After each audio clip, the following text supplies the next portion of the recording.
Je vais faire un exercice complet sur le framework. Donc, juste après la vidéo précédente, on a fait une introduction sur les, pas sur les frames, mais sur les frames 7, les cadres en HTML. D'accord, d'accord. Pour cette fois, je vais ouvrir Word. On va essayer de diviser une page, la page autrement. Word va se lancer. D'accord, voici Word. Donc, comme j'ai dit, notre page en général, ça ressemble à un tableau, d'accord, qui sera divisé en colonnes et en lignes, des fois uniquement en ligne, des fois uniquement en colonne et des fois les deux en même temps. Donc, je vais insérer un tableau. Bon, pas un tableau cette fois-ci, je vais même insérer un cadre, ok, comme ça. Donc, supposons que c'est ça notre page, ok. L'exercice que je m'apprête à faire, on va supposer que c'est ça la page. Ok, voici notre page. Ok, notre page d'abord, on va la diviser en colonnes, et plutôt en lignes, en traçant en trois lignes, qui va être comme ça. Une première ligne, une première partie, ça va être comme ça. D'accord. Une deuxième partie aussi, qui va être comme ça, toujours.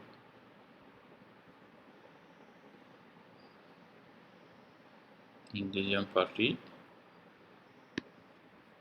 D'accord. Cette première partie qui est là, donc, on va recevoir le logo. C'est juste à titre d'exemple, je dis tout le temps le logo, mais pas forcément que ça soit le cas pour tout le monde. Donc, ici, dans cette zone, on va peut-être mettre le logo, mettre quelques informations ici. Et là, ici, on va le diviser en deux parties. D'accord. La partie du Il est 11 heures. sera divisée en deux parties. Et comme ça. Je peux le diviser comme ça. Oui. D'accord. Ouais. On aura une première partie qui est là, une deuxième partie, une troisième partie. Donc, au début, on avait trois lignes.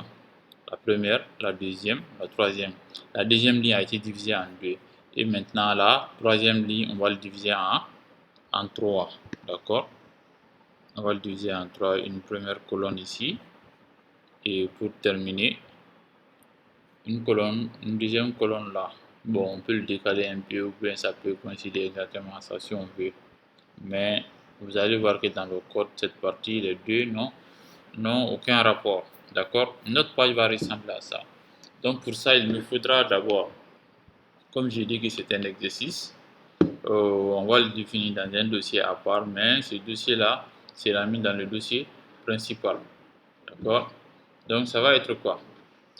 Il faudra d'abord savoir que pour ça, pour avoir un résultat exactement comme ça, on doit avoir une première page qui ne va pas porter le mot index. Si on veut, ça peut porter le mot index, le nom index, d'accord? Et une première page d'abord index ou un from. Ici, j'ai une première partie dans cette page index, une deuxième partie, une troisième partie, une quatrième partie, une cinquième partie et une sixième partie. Ça veut dire pour avoir un résultat final comme ça, il me faut cette page au minimum. Il me faut exactement cette page. Une page qui va s'afficher ici, une page qui va s'afficher là, une page qui va s'afficher là, une page qui va s'afficher là, une ici et une ici. Ici déjà ça fait 7, ça fait 6 plus la page même qui va porter le cadre. Donc je m'attaque directement à Sublime Text. Dans Sublime Text, je vais créer un dossier encore ici, test from. Vous vous souvenez, dans la dernière vidéo, on avait créé ça. Ça c'était pour faire l'exemple avec la page 1, la page 2, la page 3. D'accord, c'est ce qui nous avait donné un résultat pareil. Voilà, on va l'afficher. Euh, ouais, donc j'avais, oui, vous, une partie pour la couleur du drapeau, la couleur du drapeau du Mali, vert, jaune, rouge. On avait divisé ça, d'accord? Mais cette fois-ci, on va le diviser autrement. Notre page, ok? Ça déjà, voici le cours sur YouTube, d'accord? Sur ma chaîne YouTube, ok, j'ai constaté que les uns et les autres n'ont pas plutôt regardé. Attendez, on va aller sur YouTube. Bien, le voici, la liste des vidéos. Donc, ils sont tous là pratiquement. Ok, donc ils sont tous là. Et voici la dernière vidéo, introduction au cadre, d'accord, qui sont les formats en HTML. Et j'ai fait de telle sorte que de numéroter les vidéos depuis la présentation, depuis l'introduction, la réalisation d'un CV jusqu'à la vidéo numéro 16. Ok, et les vidéos que je vais poster après vont suivre, les numéros seront consécutifs jusqu'à la fin. Bien. Alors, bien. On va créer un nouveau dossier, new folder, d'accord.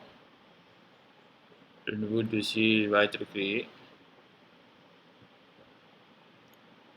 Ah, qu'est-ce que j'ai fait? Ouais, new folder. Oui, le nom du dossier, ça va être exercice from, d'accord. Voici le nouveau dossier exercice from. Et à l'intérieur, je vais créer une nouvelle page. On va créer une nouvelle page qui va être enregistrée à l'intérieur de ce dossier. Exercice from, oui. Ça va être quoi? Ça va être from.html. Enregistré. Voici. Donc, je vais rapidement mettre le squelette HTML. Ok. Ok, déjà c'est bon. Rapide. Ok. Donc, vous vous souvenez, quand il s'agit de from, la balise body n'intervient plus. Quand il s'agit de from, la balise body n'intervient plus. Elle sera remplacée par quoi? Elle sera remplacée par from, par la balise from set. Donc, la balise body, elle n'intervient plus. Dans head, je vais mettre title avec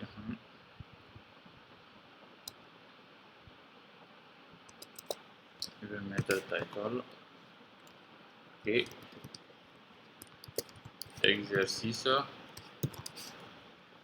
from d'accord, enregistré. Et ici, qu'est-ce qu'on va avoir? On va avoir à la place from set.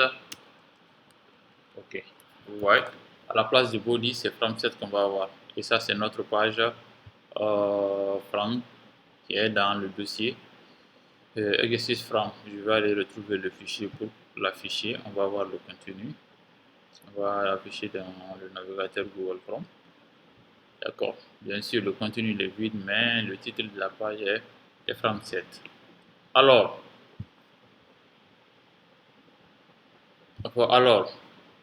la page, elle va être divisée comment? Elle va être divisée d'abord en ligne. Donc, pour diviser en ligne, il me faut ajouter l'attribut rows. D'accord. Elle va être divisée en ligne, l'attribut rows. En divisé par combien de lignes?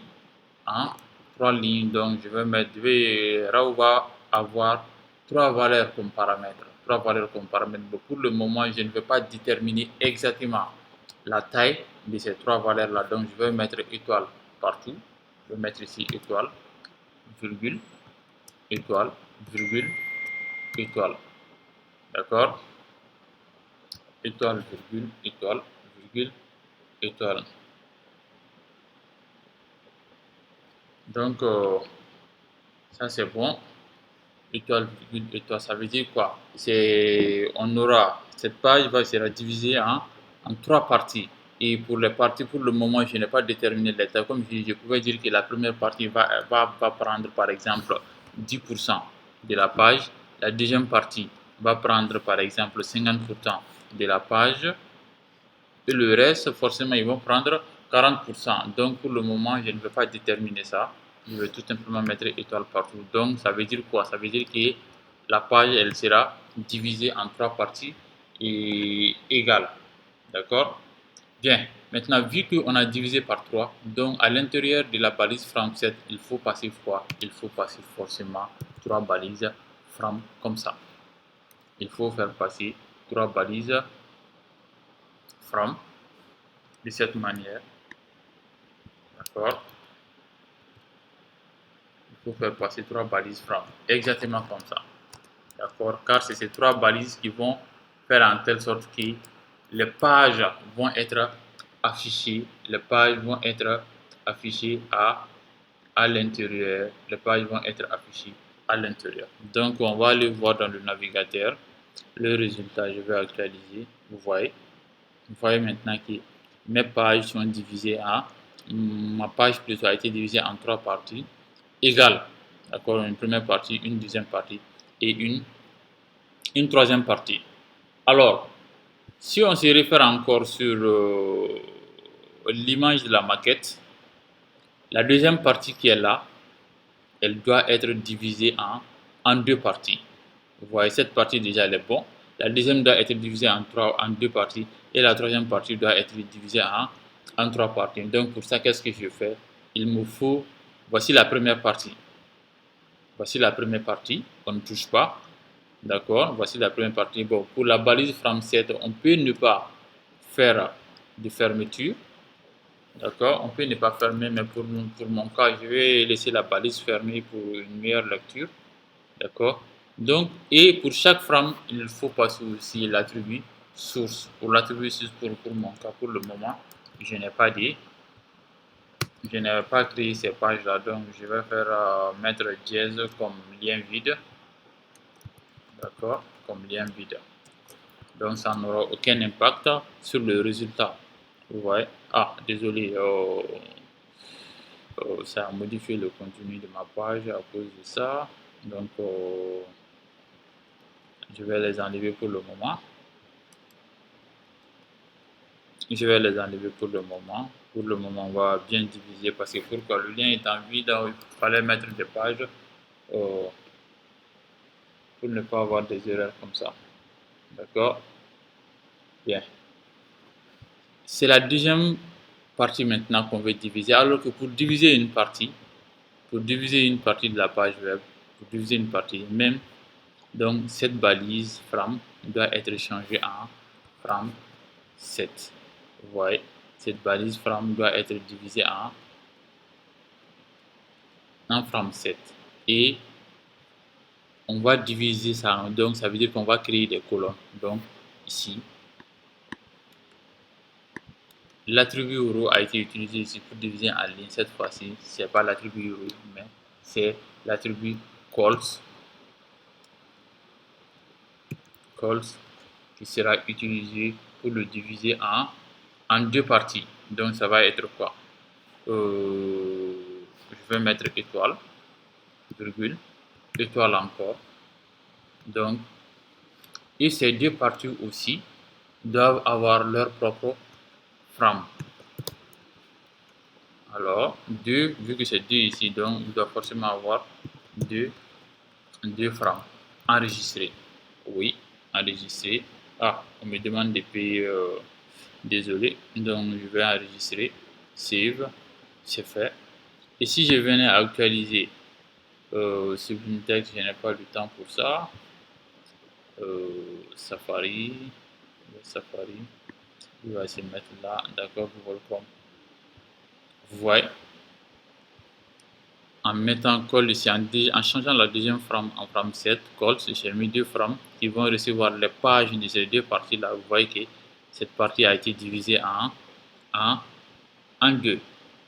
D'accord? Maintenant, pour le moment, ça ne ressemble pas exactement à ça. Pourquoi? Vu que cette partie doit être un peu décalée vers là. Ça a tout simplement divisé en deux. Donc, qu'est-ce que je fais? Je peux multiplier, par exemple, cette partie en 3. Si je mets 3 comme ça, en 3, ou bien en 2, si je mets 2 comme ça, et que je viens actualiser la page, ah, vous voyez, donc, j'ai mis 2, vous voyez que c'est ce que ça a fait comme résultat. Ça a tout simplement dit que ici est égal à, cette partie est égale à 2 fois ça, tout simplement. D'accord? Donc, cette trait a été décalé vers ce côté. Donc, maintenant, il me reste à diviser cette partie-là et diviser celle-là aussi. Donc, pour ça, la troisième from set, elle doit tout simplement être changée en from set avec le même attribut calls. et on doit faire passer combien de valeurs? 3 valeurs cette fois-ci. Donc étoile, virgule, étoile, virgule, étoile. Et à l'intérieur, il nous faut avoir combien de frames? 7. Combien de frames à l'intérieur? Il nous faut avoir 3 frames. Ouais, et je vais tout simplement faire du copier-coller.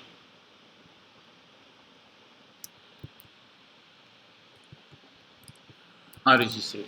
Donc qu'est-ce que je vais avoir ici? Si on actualise, alors voici le résultat.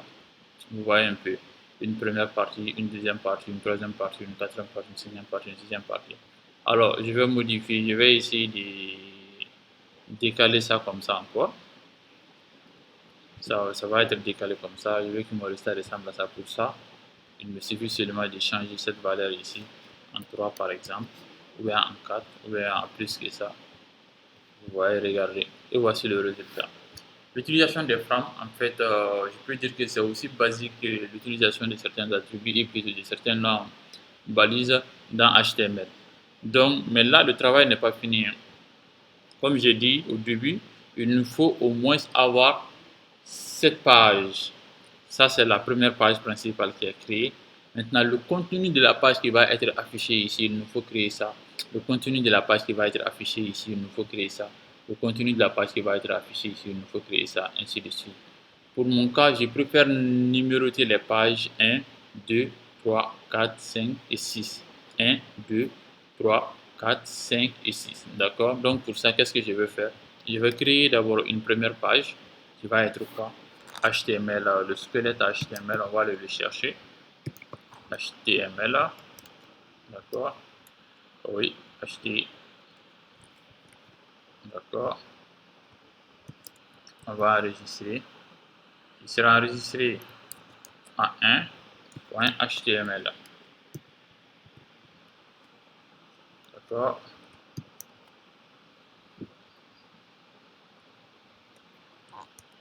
Feed, title,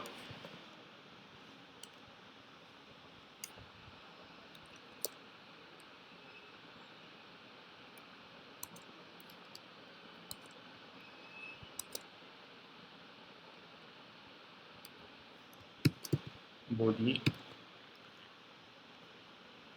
d'accord? Enregistrer. Je vais copier ça. Et cette partie, ça va être quoi? Ça va, je vais juste mettre le nombre 1. Le nombre 1. Oui, je vais mettre la partie 1, partie 1. D'accord? Comme ça. Alors, dans le code ici, la partie 1, elle va être affichée ici. Donc, je mets quoi ici? Source égale 1.html. Vu qu'elle a été nommée en 1, enregistrée. Si on actualise, vous voyez que le contenu de cette page partie 1 sera affiché ici. Alors que oui, bien sûr, j'ai mis directement le nom de la page vu que les deux se trouvent dans le même dossier. D'accord? Pour une deuxième page qu'on va créer,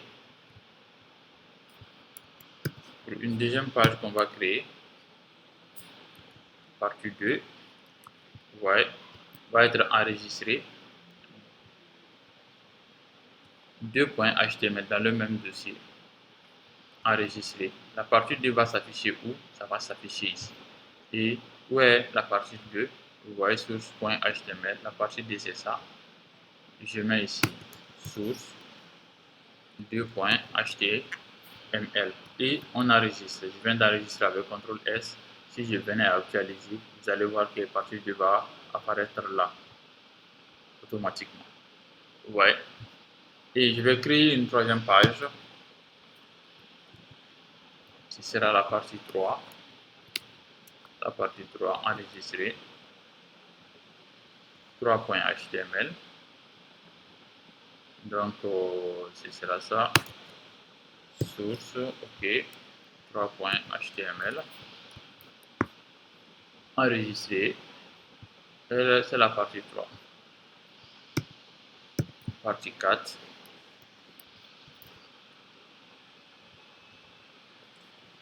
.html. Où est la partie 4? C'est là. Source 4.html. Donc, je vais automatiquement mettre la partie 6, même si la partie 5, même si la page n'est pas encore créée. Vous allez voir que là-bas, rien ne sera affiché. Et je vais mettre aussi la partie 6. Pour ça aussi, la page n'est pas créée. 6.html. Donc, avant d'aller là-bas, je vais créer ces pages-là. On est à 4, partie 5.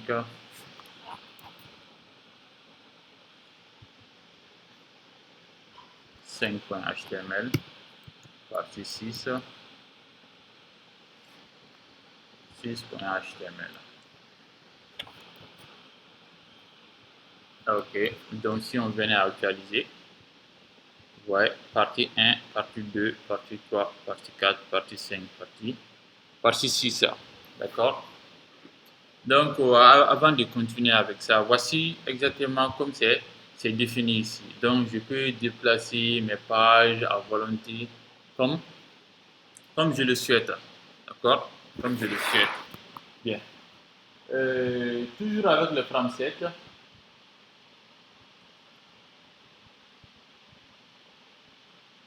bon, toujours avec le frame, on va essayer d'appliquer certaines choses qui seront quoi?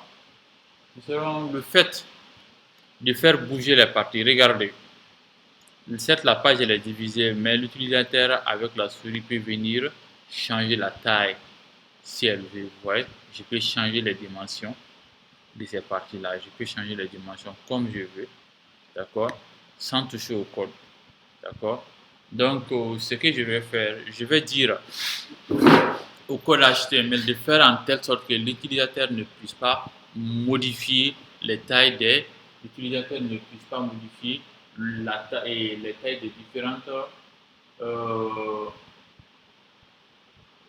parties. D'accord. Donc pour ça, il nous faut obligatoirement ajouter certains paramètres qui vont être quoi?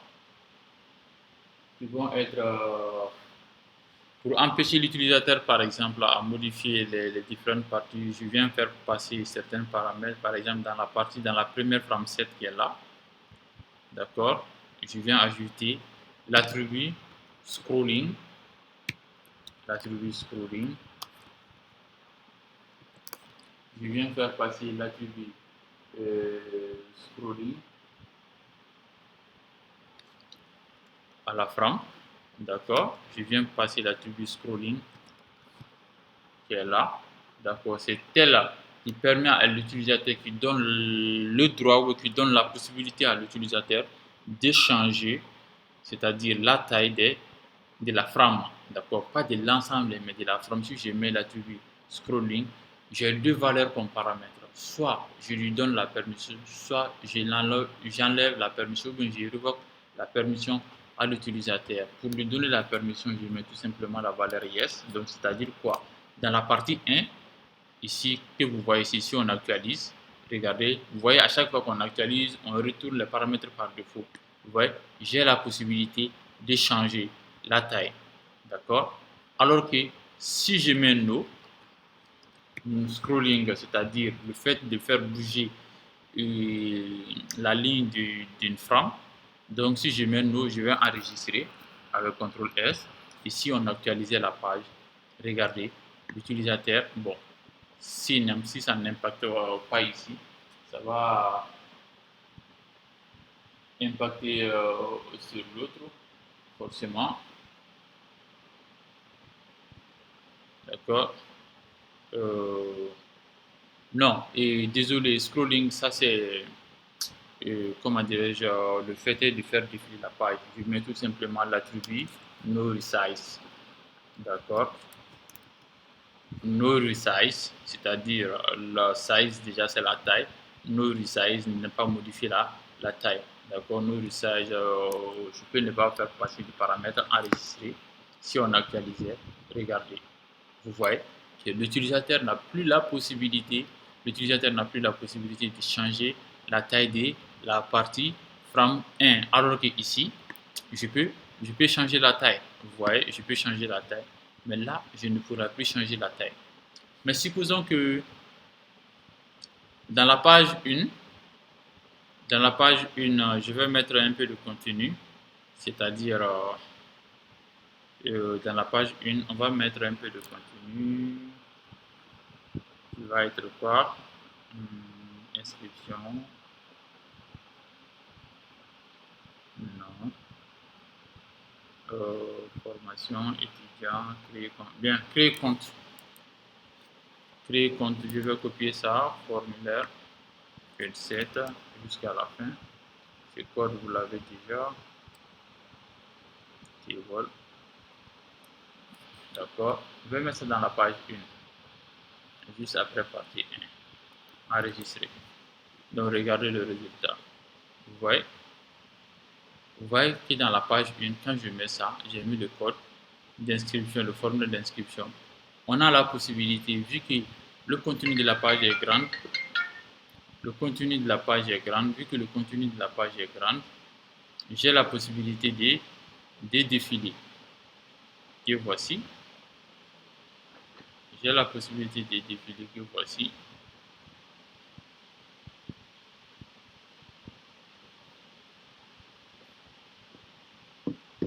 J'ai la possibilité de défiler que voici. Maintenant, le premier attribut que j'avais mis ici dans From, qui était quoi? Qui était scrolling. Si je mets la valeur en haut, c'est-à-dire que enregistrer, l'utilisateur ne pourra plus faire défiler ça. Pour le moment, je n'ai pas actualisé, mais si en venant à l'actualiser, désolé, l'utilisateur ne pourra. Vous voyez maintenant que j'ai plus la possibilité de défiler la page.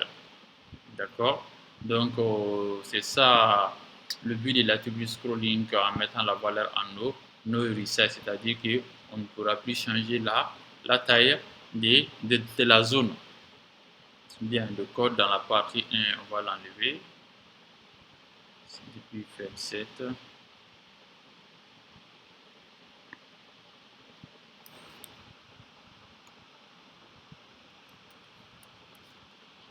Enregistrer. Actualiser. Bien. Donc, c'est ça un peu l'exercice sur la forme 7. Et avant de quitter, on va faire quelques mises en forme avant de faire l'introduction maintenant au CSS. Donc, je vais modifier des mises en forme sur le texte. Sur le texte qu'on a eu à faire, par exemple, partie 1, je vais le centrer, je vais le mettre en gras, je vais le mettre en italique, je vais essayer de faire des textes clignotants, ainsi de suite, pour une meilleure introduction au CSS. Bien, pour la partie 1, déjà, on a vu les balises H1 jusqu'à H6 qui permet de faire quoi? Qui permet de modifier le texte en question en titre. Et plus la valeur de H1 elle est petite, plus la taille du texte est grande, comme vous pouvez voir. Alors, ce même texte, je vais le centrer avec la balise center, ici.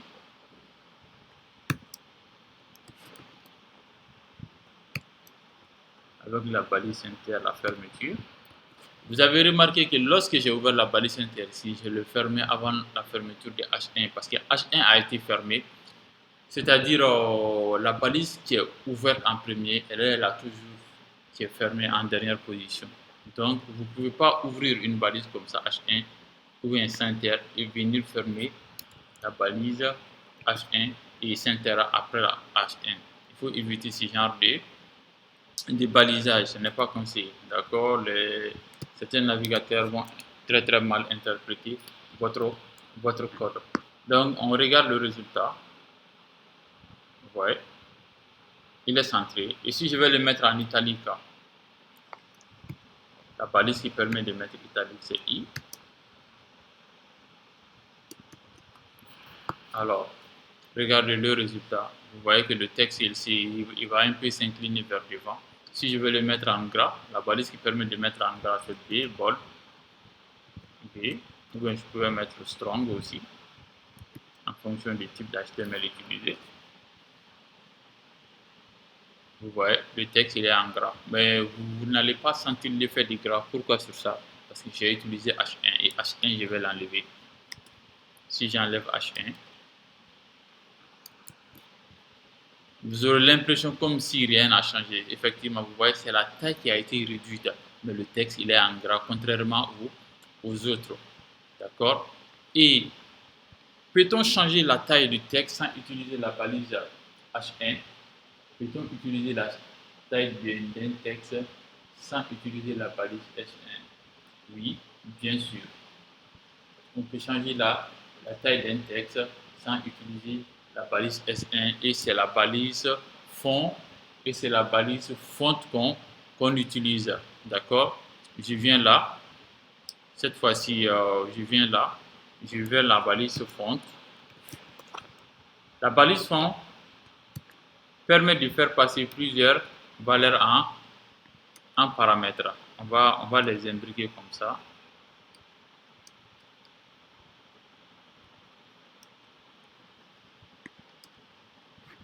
D'accord.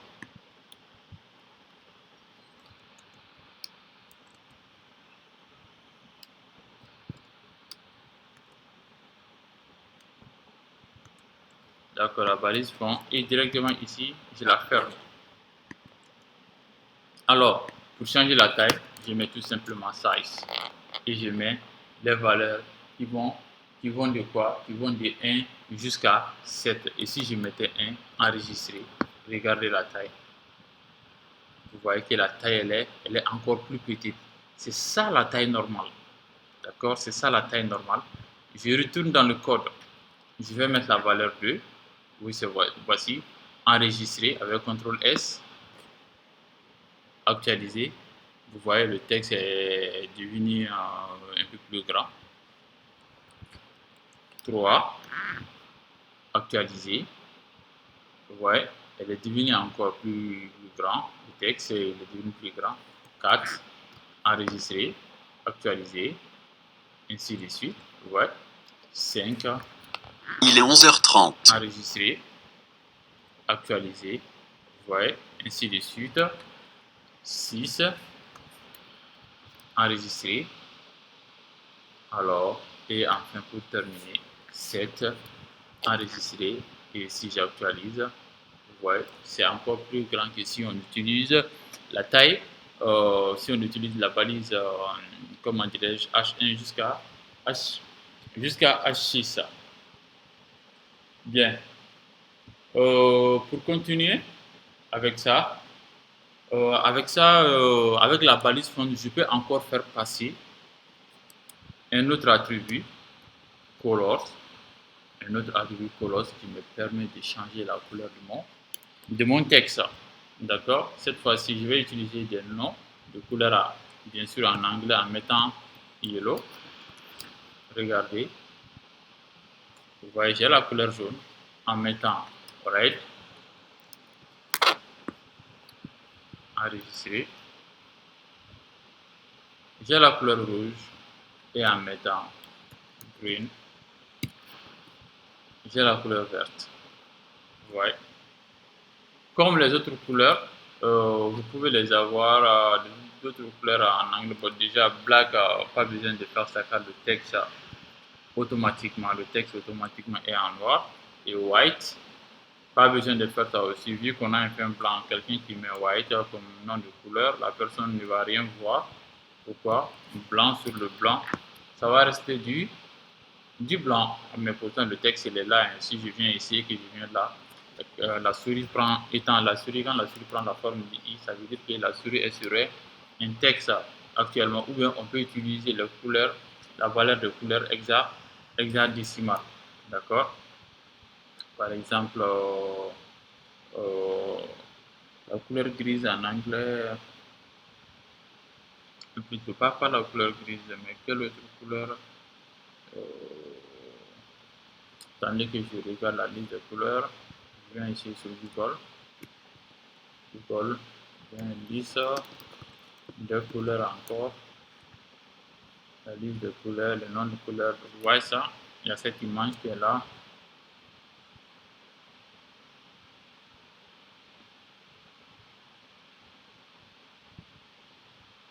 Non, je préfère ajouter HTML là. Car là, on me donne le nom de couleur en français, je n'en ai pas besoin. Tout. Le voici ici, white, sliver, grace, black, ainsi de suite, en mettant sliver qui est argenté. Sliver, enregistré. Si on venait à A, actualiser, ouais. Ah, ça a pris la couleur. Attends, sliver, je pense que c'est bien écrit. Sliver. Ah, silver, désolé, c'est silver.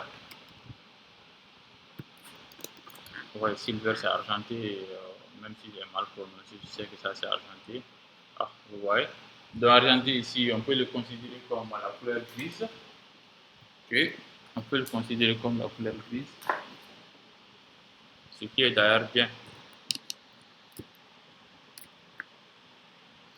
On peut le considérer comme la couleur grise. Et d'autres couleurs aussi, deux autres lignes, on va regarder. Les voici, le nom de ces couleurs. D'accord. Ici, je préfère, on va essayer de voir aussi si en utilisant les valeurs hexadécimales qui sont là. Par exemple, cette couleur qui est là. Regardez celle-là. Voici la valeur hexadécimale, c'est B3, B4 fois. Donc, si je change en mettant dièse, B3, B4 fois. Vous voyez, enregistré. Voici le résultat.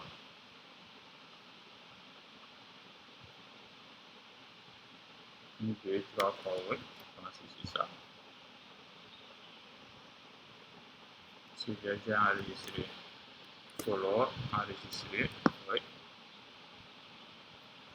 Alors là, ah, désolé. C'est ça. Ouais, c'est ça. Ça, c'est 06 FE EF. Ce n'est pas O, hein. D'accord, c'est 0, 06 F et EF. Enregistré. Ouais. Donc, vous pouvez aller sur Google et essayer de voir ces paramètres de couleur. Alors, quelles autres informations on peut faire passer en, en paramètres? Maintenant, je reviens à la couleur rouge. Je reviens en couleur rouge. Je vais tout simplement mettre red pour une meilleure visibilité. Je vais mettre red, enregistrer. Bien. Pour ça, il y a une autre balise qu'on appelle la balise U. Je vais dire underline U. Donc, si je mets ça, qu'est-ce que ça fait? Ça permet tout simplement de souligner un texte que vous avez saisi. Donc, c'est la balise U qui permet de souligner le texte que vous avez saisi. Alors, dans Word, des fois, on a la possibilité de mettre un texte euh, partie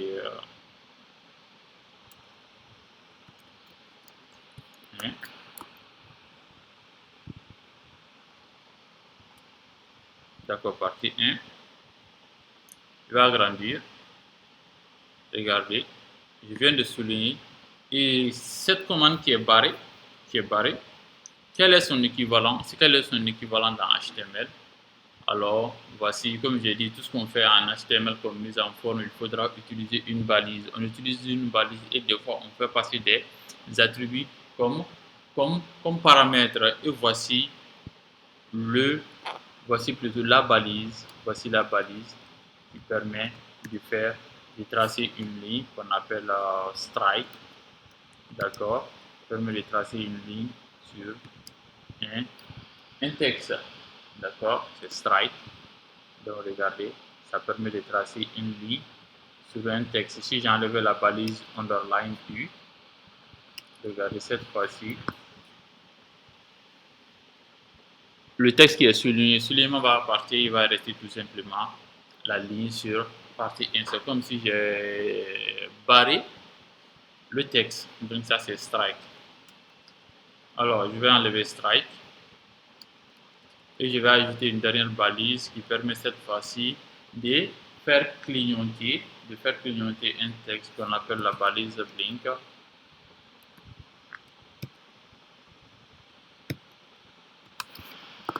Ça permet de faire clignoter un texte.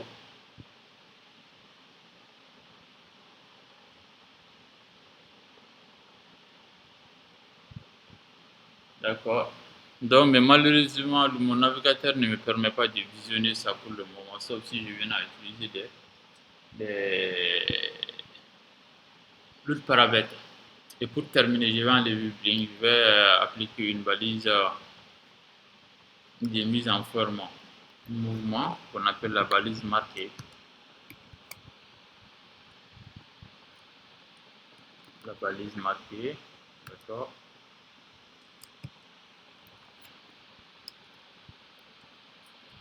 La balise marquée, vous voyez, la balise marquée permet de faire défiler un texte de gauche vers la droite, de le faire défiler, soit de le faire pivoter, de le faire scroller, hein, ainsi de suite. Ça, jusqu'à présent, je n'ai pas utilisé du CSS. Hein. Tout ça, c'est des balises HTML. Donc, c'est ça l'utilité de la balise marquée qu'on peut faire changer à trois paramètres, d'accord, scrolling et ainsi de suite.